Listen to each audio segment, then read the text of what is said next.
পঞ্চপাণ্ডব বাংলাদেশের ক্রিকেটে এক স্বর্ণালী অধ্যায়ের নাম। মাহমুদুল্লাহ রিয়াদ তাদেরই অন্যতম একজন। সম্প্রতি তার বিদায়ে তাই আবেগ ধরে রাখতে পারেননি সাবেক এই সতীর্থরা।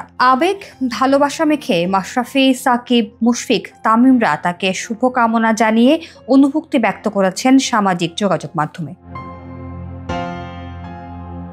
দীর্ঘ ক্যারিয়ারে মাশরাফি বিন মুর্তজার অধিনায়কত্বে মাহমুদুল্লাহ খেলেছেন ১১০টি ম্যাচ। মাশরাফির কাছে মাহমুদুল্লাহর নামের পাশে থাকা সংখ্যা কেবলই সংখ্যা। এগুলো মাহমুদুল্লাহর বিশারত্বকে ছুঁতে পারবে না বলে মন্তব্য করেছেন ক্যাপ্টেন ম্যাশ। লিখেছেন, তোর নামের পাশে যে সংখ্যাগুলো আছে সেগুলোর সীমানা ছাড়িয়ে তুই আমাদের কাছে আরো অনেক ওপরে। বিশ্বকাপে বাংলাদেশের প্রথম সেঞ্চুরিয়ান, তোর এই অর্জন কেড়ে নিতে পারবে না কেউ। আবেগে ভেসেছেন সাকিব আল হাসানও। অনেকদিন ধরে নীরব রয়েছেন তিনি, তবে মাহমুদুল্লাহর বিদায়ে নীরবতা ভাঙতে বাধ্য হলেন। লিখেছেন, রিয়াদ ভাই, আপনার পাশে খেলা এবং আপনার কাছ থেকে শেখা আমার জন্য সৌভাগ্যের। খেলার প্রতি আপনার নিষ্ঠা, সহনশীলতা এবং ভালোবাসার জন্য জাতি আপনার কাছে ঋণী।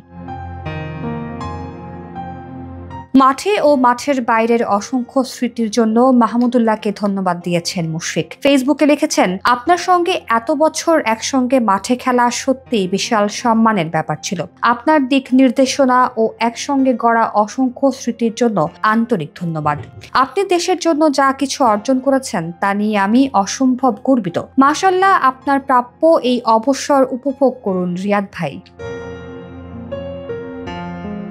অভিনন্দন জানাতে বাদ যাননি সাবেক টাইগার ওপেনার তামিম ইকবাল। লিখেছেন, বর্ণিল আন্তর্জাতিক ক্যারিয়ার সফলভাবে সম্পন্ন করাই অভিনন্দন রিয়াদ ভাই। আপনি বাংলাদেশ ক্রিকেটের অন্যতম স্তম্ভ এবং মাঠের ভেতরে ও বাইরে আমাদের অনেকের জন্য অনুপ্রেরণা। আমরা ড্রেসিং রুমে কাটানো স্মৃতিগুলো সবসময় মনে রাখব। দেশের ক্রিকেটে আপনার অবদানের জন্য অসংখ্য ধন্যবাদ এবং আগামী দিনগুলোর জন্য শুভকামনা।